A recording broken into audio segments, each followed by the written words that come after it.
Well, the Dolphins can't wait till next week, and frankly, neither can we, because we're so anxious to see what they do to bolster the talent level on this football team in the NFL draft. They got 14 picks overall. We figure at least one of them is going to be a quarterback, but beyond that, what are the Fins going to do? I'm Jim Barry along with Kim Bocamper. And Kim, we know the Dolphins have a lot of needs on this football team, but it doesn't seem right off the bat that they need a receiver. But I have to tell you, Kim, as I look at all the great talent that's coming out at that position, if I'm the Dolphins, I have to think about it, even though they seem to be pretty well set at that position. What do you think?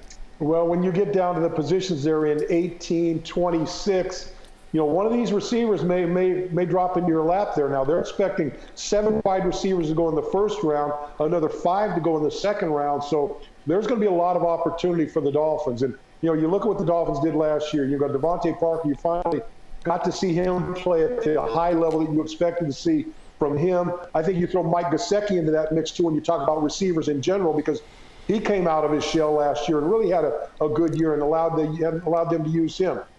We saw Preston Williams before he got hurt, played really good football for you. It'd be nice to see what you can get out of him for a full year. Albert Wilson got healthy and started looking like the Albert Wilson of old late in the year. So you got a lot of guys, and Jakeem Grant in there.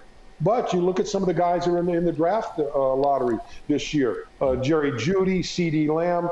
Now, those guys are very good players, but they're going to be mid-round draft choices, 10 to 15, somewhere around there. Henry Ruggs, 2 guys from Alabama, they're going to be taken in the first round. He's a 4.27 guy. The guy that you might see that may be in play for the Dolphins is a kid from Baylor, Darnell Mims. The guy runs a 4.37. He can do a lot of things for you. Yeah. So the opportunity at some point, I would bet, with the picks that the Dolphins have in the first round and the second round, somewhere along the line, there's going to be a very good receiver that they can pluck out of the draft. It's just if they feel that that's a position of need based on what they've already got in that wide receiver room right now. Well, Bo, I think you really touched on it. You talked about guys who have speed, and I think that might be the missing ingredient in the Dolphin receiving corps. They got a lot of guys with size. Albert Wilson, if they hold on to him, obviously is fast. Jakeem Grant, we don't know how much they want to rely on him. So to me, if they can get a guy who can get behind that defense at receiver, I think that's something they ought to go for.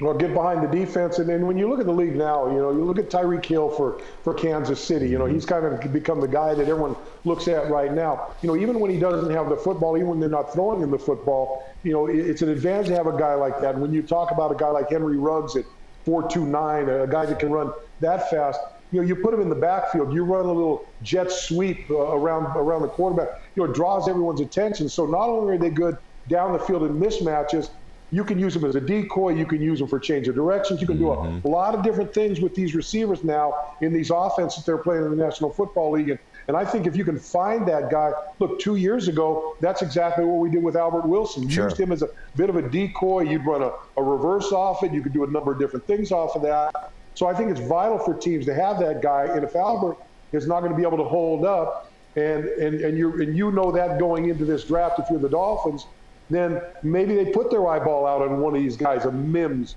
or somebody like that they can get to give you that speed both behind the line of scrimmage as well as downfield. Yeah, I'm thinking of what the Ravens did with Hollywood Brown. I thought he was, kind of small, but man, he really had a big impact for the Ravens, and Lamar Jackson was glad to have him as a weapon. Hey, you brought up Mike Gesicki real quick, Bo. Do you see him really as a tight end or just a big wideout? And if you don't see him as a true tight end who's going across the middle, then should the Dolphins be looking for another tight end as well?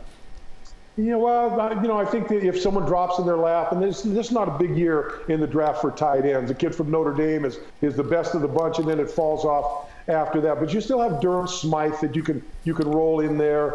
But I think Mike Gesicki, to me, if Mike never blocks again during his career, I could care less, because to me, you got Mike Gesicki to be that prototypical guy, that guy that could run down the field, split the seam, and we saw it last year when Fitzpatrick put the ball up in the air and let him go after it, how many plays he made. I think he needs to be that guy. Like I said, I don't care if I see him block anybody. I'd rather see him catch 70 balls a year. Let someone else do the block. He might be happy if you become the head coach instead of Brian Flores, because Brian Flores does want him to block. All right, Kim, thanks a lot, man. And we look forward to hearing more of what you have to say next Saturday in our Dolphins draft special, starting at 7 p.m. On CBS 4. We'll have an awful lot to talk about as we see how the Dolphins stockpile some talent to try to build a winning team, a team that wins and continues to win for season in and season out.